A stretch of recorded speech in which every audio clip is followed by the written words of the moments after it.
Order. Michelle, please call the roll. Senator Searpoy. Here. Henderson. Here. Bernsketter. Carter.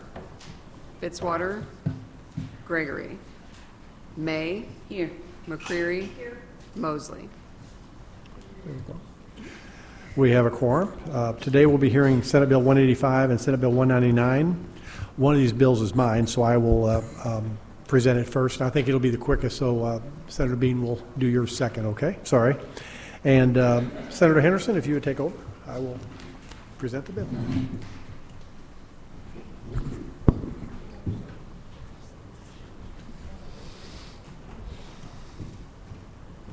Please begin when you're ready.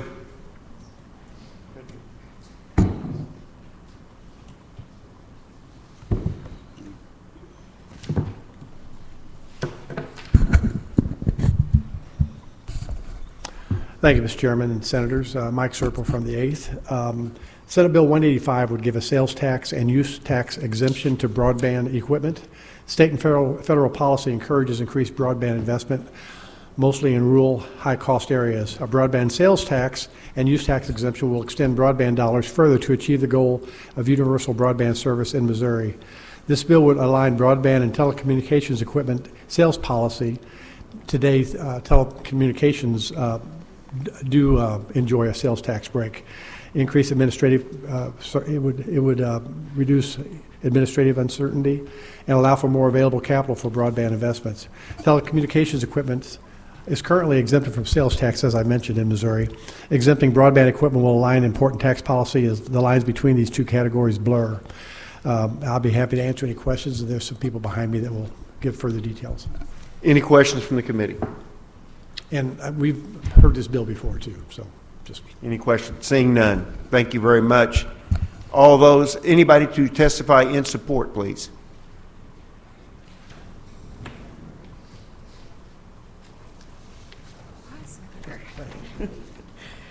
Good morning. My name is Angie Schulte. I'm a registered lobbyist for MCTA, the Missouri Internet and Television Association.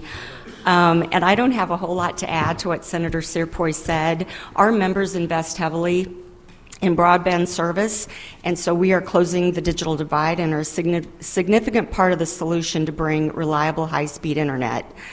A broadband equipment sales and use tax exemption will expand broadband investment dollars to achieve the goal of universal broadband service in Missouri. Like the senator said, sorry, wanted to make sure everything was okay up there. Like the senator said, telecommunications equipment is currently exempt from sales and use tax, and exempting broadband equipment will align this tax policy. Currently, if you only have one service like a modem, that is we get charged sales tax on that. But if the services are basically bundled, they are not. So we just hope that you'll support this bill. Questions for this witness? Yeah. Proceed, Senator. So the broadband equipment we're talking about is for the sales and use tax exemption. Is that for the company or for the individual consumers who buy the equipment? That's a little bit complicated. I was just asking that same question this morning, so we may need to stop by and explain that a little bit more. My understanding is it's the company. Okay.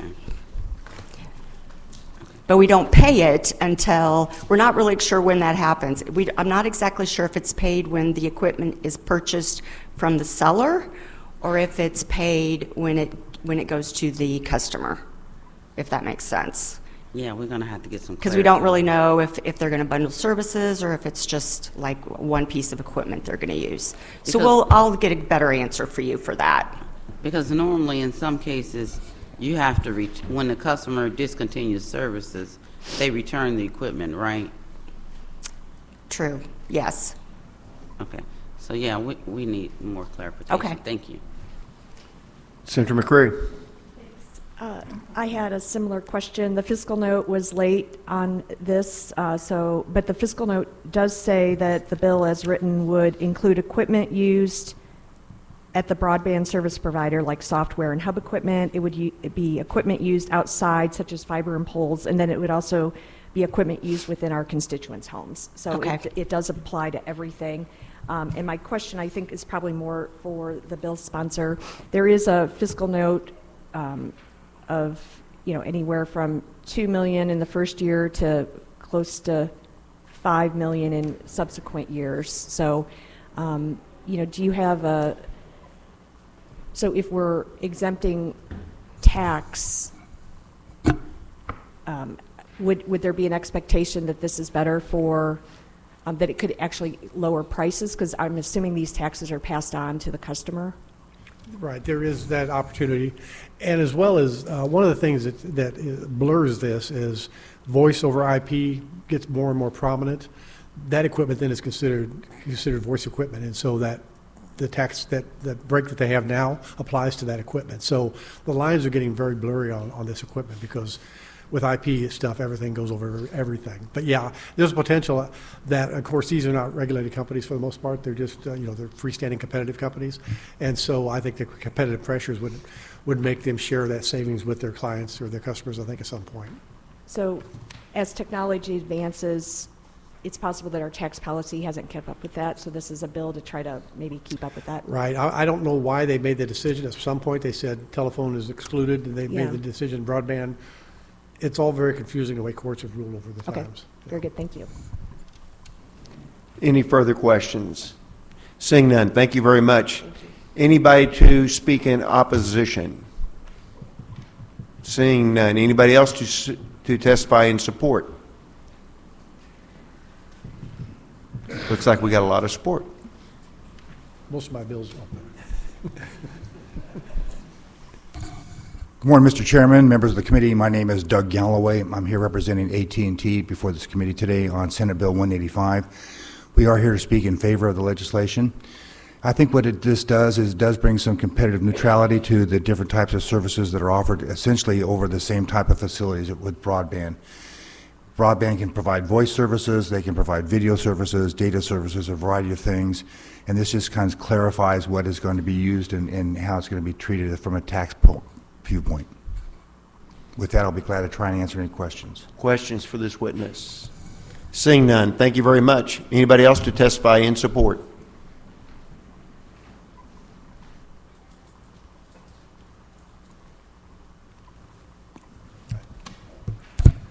Good morning, Matthew Smith with Associated Industries of Missouri, and just want to go on record of support of this bill. This bill provides clarity to ensure that broadband communications, something that is essential to all Missourians now, is exempted from sales and state taxes for machinery and equipment. We're also thankful that the Department of Revenue is continuing to apply the exemption, and we just want to make sure that they continue to, or future administrations continue to do so. With that, happy to answer any questions. Any questions? Seeing none, thank you very much. Thanks. Anybody else in support?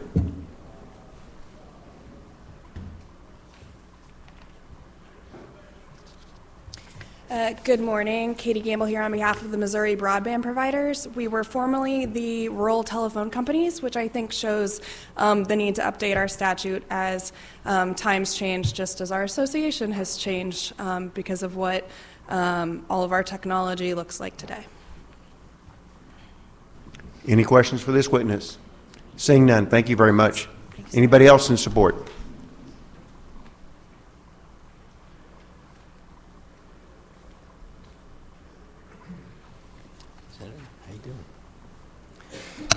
Good morning, Mr. Chairman. My name is Kelvin Simmons. I'm here representing the Health Forward Foundation of Kansas City, here to support this bill. We believe that this bill will assist in helping us in our urban and rural communities, especially as it relates to digital divide, by being able to provide tax exemption on materials. That we're here to support the bill.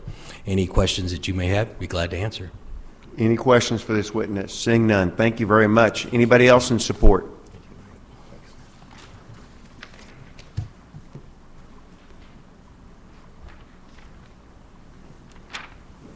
Good morning, Mr. Chair, members of the committee. Jason Zamkus here on behalf of the Missouri Electric Co-ops. We'd like to go on record and support. This just guarantees that the maximum amount of resources are going towards the projects and not towards taxes. Be happy to answer any questions. Any questions? Seeing none, thank you. Anybody else in support?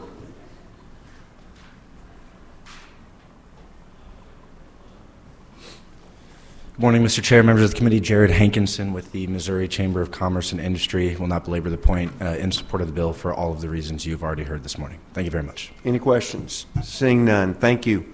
Anybody else in support? Seeing none, anybody for informational purposes only? And seeing none, Senator, you're recognized for any closing remarks. I have none. Thank you very much.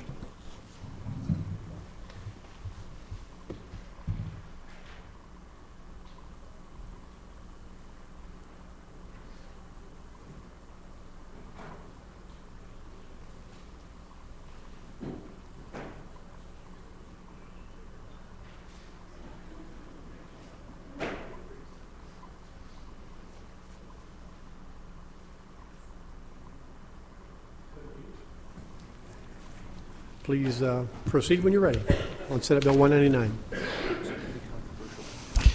Thank you, Mr. Chairman, members of the committee. For the record, Senator Jason Bean, representing the 25th District, here to present for your consideration Senate Bill 199. Senate Bill 199 creates a new law relating to the condemnation of land by certain utilities. Under the bill, the authority of any electrical corporation to condemn property shall not extend to the construction or erection of any structure or facility that uses wind and solar energy to generate or manufacture electricity. Notwithstanding the provision, the authority of any electrical corporation to condemn property shall extend to acquisition of rights needed to construct, operate, and maintain certain electrical infrastructure described in the Act needed to collect and deliver energy generated or manufactured by solar and wind facilities to the distribution or transmission grid. So what does this mean? Senate Bill 199 would make it so eminent domain cannot be used to condemn Missourians' property to construct new solar and wind facilities. Under this bill, electrical corporations would not be able to use eminent domain to construct any structure or facility that uses wind and solar energy to make electricity. As it is currently written in state statute, once a commercial solar or wind energy project is built, then that entity automatically has condemnation authority and the power of eminent domain. These statutory definitions were written decades ago when energy generation was like a coal plant, for an example, and geographically concentrated footprint. But with solar and wind energy generation, we're talking about a larger landscape from when many of these laws were originally written. This legislation is about being proactive. Currently, solar and wind companies are negotiating leases with individual landowners, and these landowners are willingly deciding to enter those contracts. That is how I think it should be, and view this as closing a loophole. This is forward-looking before there are any condemnation actions in the future. If an adjacent landowner does not wish to have solar or wind projects on their land, I do not believe a scenario should exist which takes a decision away from them. This legislation addresses that scenario and specifies that solar and wind producing structures shall not have condemnation authority. While this bill would prevent eminent domain from being used to construct new solar and wind facilities, it would not affect how electrical companies use eminent domain to keep Missourians connected to the grid. Subsection 10 of this bill states electric companies could still use eminent domain to construct, operate, and maintain the electrical infrastructure that is needed to keep us connected to the energy produced by solar and wind facilities. This means that Missourians would still be able to receive solar and wind generated electricity from the grid to power our homes and businesses. This bill would keep Missouri connected to the grid while still protecting the property rights of Missourians. In rural Missouri, I know this issue is becoming more contentious as some of these solar and wind developments are taking place on productive ag land. Senate Bill 199 is a small but measured step of legislation the legislature should take to address the need to balance the increasing development of land into solar and wind fields while protecting property rights. With that, I'll be happy to take any questions, but I think there's some good witnesses coming behind me. Thank you, Senator. You have questions? Senator Kirk? Yeah, I'd just like you to give an example, like real life. So let's say I've got 40 acres off a gravel road, but I'm on an island. You've got the 40 acres next to the road where a transmission line is. I know my 40 isn't very good for crops. I want to put in a couple windmills or solar panels. I entered into a contract, I've got every right to do that. You would agree with that presumption? You stated that, correct? Right.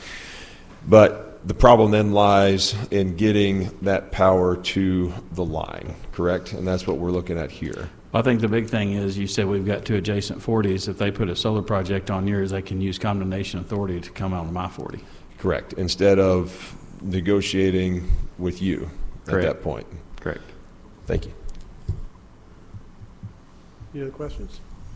Seeing none, how many people want to testify in favor? How many opposed? Okay, let's start with in favor, please. First one in favor, come forward.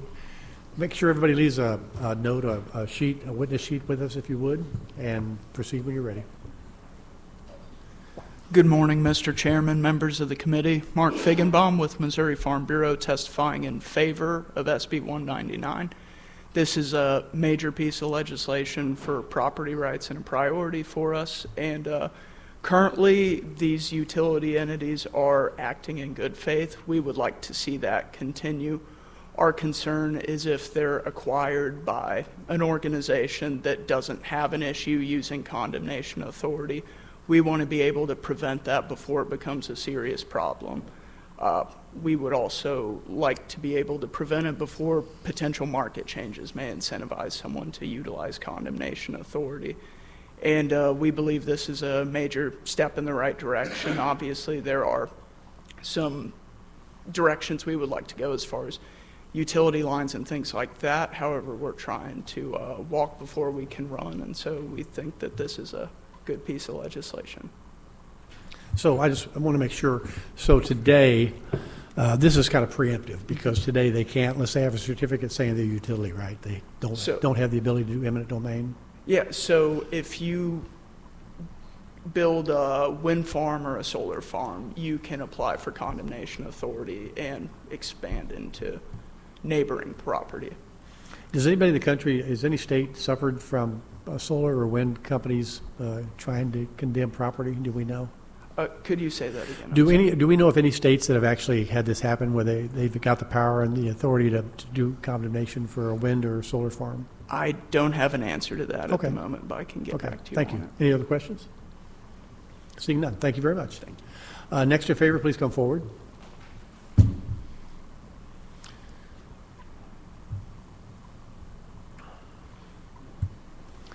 Just tell us who you are and proceed when you're ready.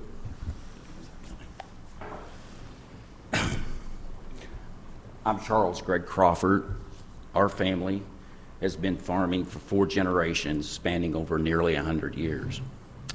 Thank you, Mr. Chairman and committee members, for allowing me to share my story, and I'm in strong support of the first part of Senate Bill 199, with the limits of solar and wind projects from using eminent domain to expand onto adjoining landowners. However, I'm in opposition to the second part, allowing wind and solar projects to use eminent domain to build transmission lines. We've identified nearly 10,000 acres of proposed industrial-scale solar power plants within 10 miles of our family farm. 10,000 acres is approximately 15.625 square miles. To give you a better idea of the magnitude, if you drove from the state capitol to New Bloomfield, it's only 13 miles. My biggest fear is these solar and wind industrial projects will attempt to utilize eminent domain to construct transmission lines to export, transmit energy to converter stations and or substations crossing neighboring farms and productive farmland. It appears this is already occurring, since Invenergy is teaming up with Ameren on a recent announcement of the Montgomery County Connector Project. It's a 2 transmission line loop. All the solar and wind companies need to do is to acquire some lease agreements, then team up with a public utility such as Ameren or a rural electric cooperative and use eminent domain to get transmission lines. Just imagine how many additional transmission lines will be necessary with all the utility scale and wind projects across Missouri.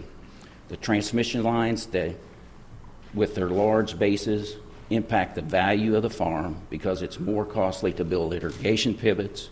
Also, there is a loss in productive ground as well. Excuse me. The use of airplanes and helicopters to top dress fertilizer, insecticides, herbicides, and fungicides are essential in today's farming. This option is not possible due to the safety concerns of these lines. The danger would be even greater if low-flying crafts' GPS signals failed or was interrupted. Farming today relies completely on advanced technology systems. That includes auto-steer, field mapping, variable rate applications, plant population applications, and harvesting data. The use of these systems are from the time you begin tilling the ground, to planting, to spraying, to fertilizing, and to harvesting. The agriculture industry is reliant on a dependable GPS signal, but these lines do affect and interrupt GPS connectivity. We have a Thomas Hill transmission line that runs across one of our farms, which is much smaller and far less environmentally intrusive than the proposed GBE, the Grain Belt, and Tiger connector lines. So I can speak firsthand experience. The construction process causes extreme compaction of the soil that takes years to restore, which results in reduction of yields and lower production and economic loss. The additional fuel and labor costs of maneuvering around these bases adds up because they're in place forever. In fact, we eventually stop row cropping a section and put it in pasture. We are considering adding to our irrigated acres, but these transmission lines make it much more costly and difficult to justify. My dad was paid a one-time payment of $1,500 for this transmission line in the early to mid-1970s.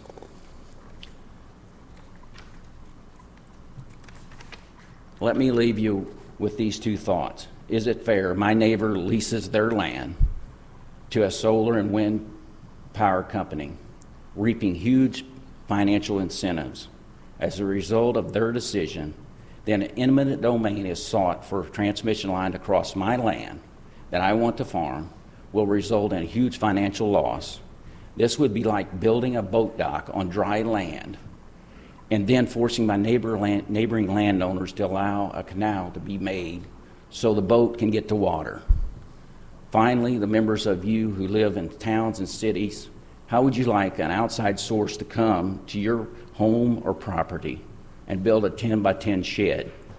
Place it anywhere it chooses, let's say the front yard.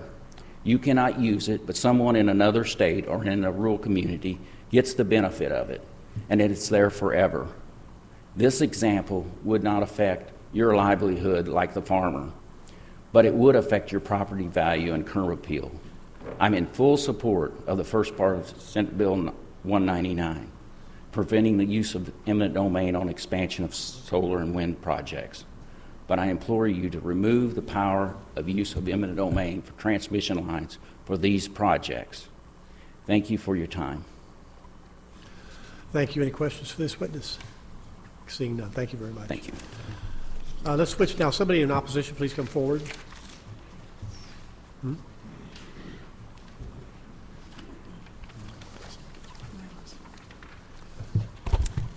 Lisa Panett with Armorvine.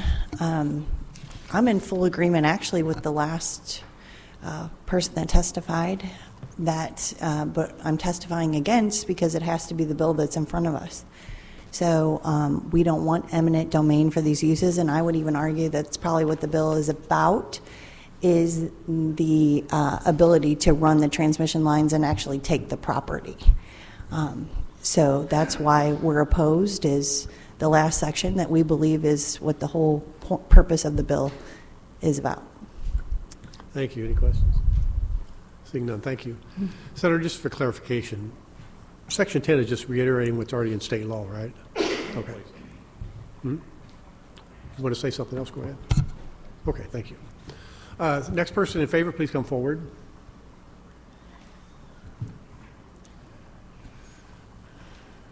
Good morning. Good morning. My name is Susan Burns. I live in Callaway County. My family lives on a century farm. My grandchildren are 7th generation on that farm. We are caretakers of our land. We love the land. I walk on that land every morning and thank God that I am allowed to live there. So it's very important to me. Across the road from me will be 2,300 acres of solar. My house will be 150 feet from the first solar panel. So I'm asking you, pleading with you, to stop that expansion of that 2,300 acre farm, which can, under current law, take my entire farm to put into solar because they want to expand. And you say, well, they probably wouldn't do that. They'd just work with another person. But say the guy to the east of me, the solar farm's to the west of me, but say the guy to the east of me wants to lease that, his land, and they need to connect the solar. So my land sits in the middle, and they would just take that away from me. So this is a really important bill to protect the rights of people. There is a 7,000 acre solar farm about 3 miles from me that's going in. Around that farm are 136 families that would be facing this eminent domain danger. They can use every single piece of ground that they get. If you allow this bill to go through with that second part in it, they can use every piece of ground that they get and put it into solar panels so that they can get the $56,000 per acre subsidy that's being offered right now under the Green New Deal. And then they can build a maintenance shed on the surrounding property where they can't get the subsidy. So it's encouraging them to use eminent domain to actually take the land around them and use that for the construction and the maintenance. And of course, Greg's already addressed the transmission. We're against that as well. So the first part is great, but we really would like for you to take the second part off. Now, I also want you to be aware of the fact that this is the third time I have testified about this bill. The first time was with Representative Hafner in the House, and then last year with Senator Bean, and again this year with Senator Bean. And we're trying to protect the farmers. And right now, I'm sure that you don't think that this is a very big issue. But I've been doing some research, and I have contacted at least 3/4 of the commissioners in the state and asked them, how much solar do you currently have, and how much solar do you have currently leased to come? To the best of their knowledge, they have reported to me that they have about 7,000 acres of operational solar. They have also reported to me that there are 80,000 acres leased, and that's not even the entire state yet. So this is going to become a really big issue really fast. And what I hear from them is that they're all moving. And I think this has to do with trying to lock in some subsidies under the Safe Harbor Act before the subsidies get changed at the federal level. So we need to have some protection in place. For those of you that live in the city, 80,000 acres would be 125 square miles. That would be 1.5 times the size of Springfield. So it's a lot, and it's coming. There's another 45,000 acres of wind that's already leased that has not been built yet as well.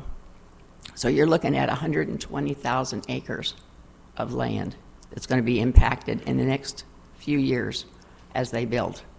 So I would really ask you to pass the first part of this just as a standalone and get the eminent domain at least piece taken care of. Ameren, if they sell their energy to a place like Ameren, such as what Ranger Power has done, they're selling their stuff to Ameren, and Ameren is using their eminent domain to build the transmission lines. So the solar company doesn't really need to do that. The line that buys it, the energy person that buys it, will probably Evergy or Ameren can use their eminent domain. Thank you. Thank you. Any questions for this witness? Thank you very much. Next in favor, please come forward.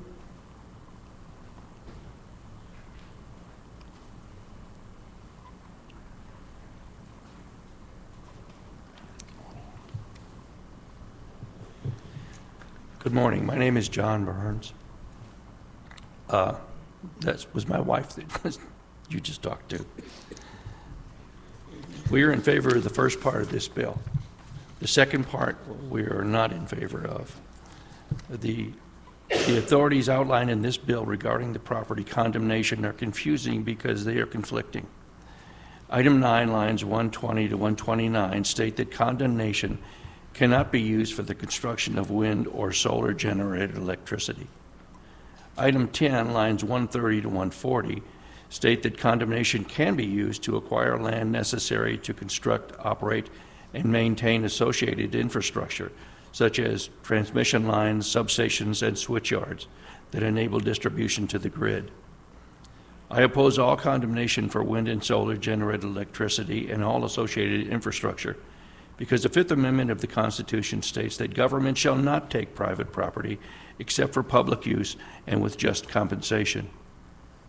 Today we are witnessing the massive infiltration of solar, wind across the agricultural land, permanently destroying it.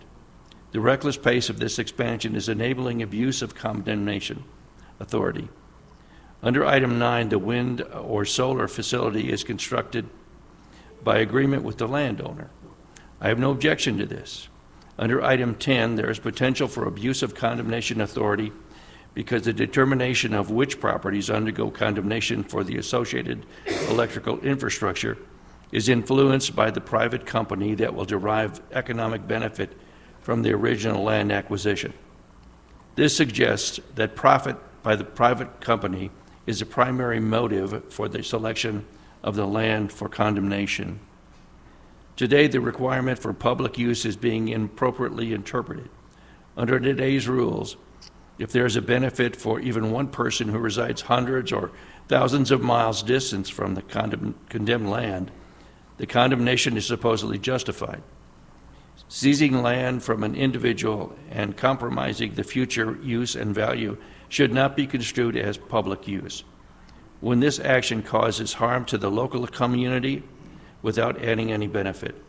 By any reasonable measure, today's rapid expansion of wind and solar energy on agricultural land does not meet the definition of public use.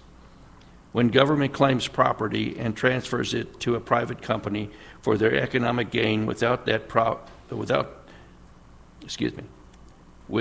clear public use advantages in the community where the condemnation occurs, an abuse of condemnation authority has occurred. Our nation was founded on principles of landowner rights, and the Fifth Amendment was added to protect this vital value. Our founding fathers would be taking up arms in protest if they were alive today. Condemnation authority should not be extended to include electrical infrastructure supporting wind or solar energy. Thank you. Thank you for your testimony. Any questions for this witness? I see none. Thank you, sir. Please leave your witness note there. Next, speaking in opposition, please come forward. Thank you.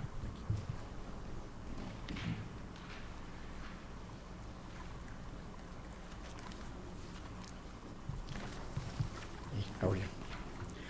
Thank you very much, Mr. Chairman, members of the committee. My name is Arnie C. A.C. Dinoff, State Public Advocate.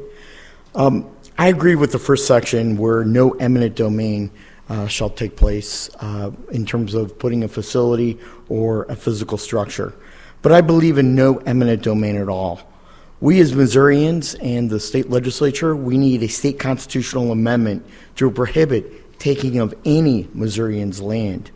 It's a basis of our Constitution. It's a basis of our democracy or our republic, whichever way you look at it.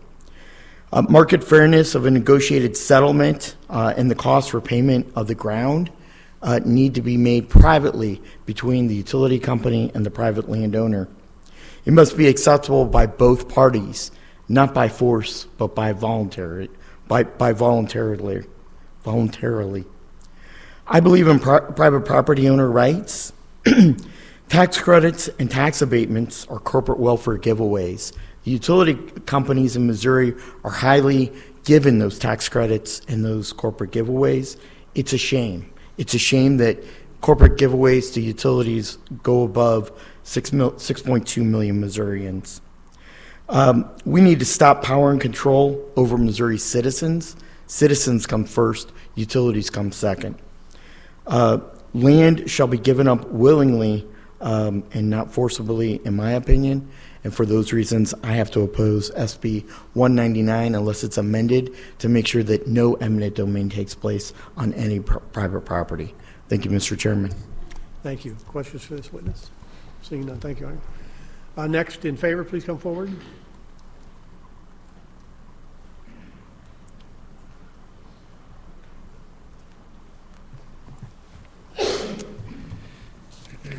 Mr. Chairman, members of the committee, my name is Jacob Knable with the Missouri Corn Growers Association. We would like to go on the record in support of Senate Bill 199.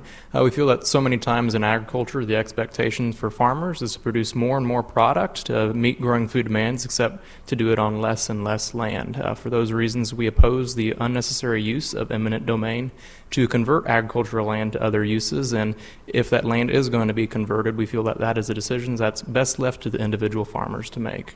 With that, I'd be happy to take any questions you might have. Thank you. Any other questions? Seeing none, thank you very much. Next, in favor, please come forward. How many other people want to testify in favor? Oh, okay. Anybody else opposed? All right, Mr. Chairman, members of the committee, Ben Travelis with the Missouri Soybean Association. I think it's been covered well. We also do not believe that eminent domain should be utilized for the expansion of solar and wind energy production. And so with that, say we support this legislation and be happy to answer any questions. Thank you. Questions for Ben? Seeing none, thank you very much. Anybody for information purposes? Senator Bean, do you have any closing comments? Just real quick. Just a second, Senator. I believe.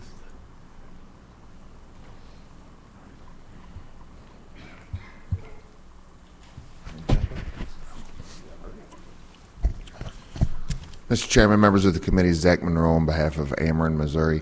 Here to testify for informational purposes to say that Ameren has not and has no intentions of ever condemning for wind and solar, and we appreciate working with the sponsor to get satisfactory language that we're comfortable with on this legislation. Happy to answer any questions. Thank you. Questions for Zach? Seeing none, thank you very much. Anybody else for information purposes? Senator Bean. Just real quick, when they talk about the size of these, I'm not an engineer, but a coal plant will probably take in around 300 acres. These projects are 4,000 and 5,000 acres, and they are massive. The other thing, when something was mentioned about airplanes, and think about a crop duster doing 200 miles an hour at 20 feet off the ground. This happened to a very good friend of mine. Ran into some bugs, couldn't see. His judgment, I mean, it's quick. He pulled up right into a transmission line, lost his life. So, that's when they talk about those, that is serious because, like I say, their margin of error is very small, and it's a real deal. So, anyway, thank you for your time. Thank you, Senator Bean. That will end the hearing on Senate Bill 199. With that, all business is finished. We are adjourned. That was here. So that was ours, I think. Unless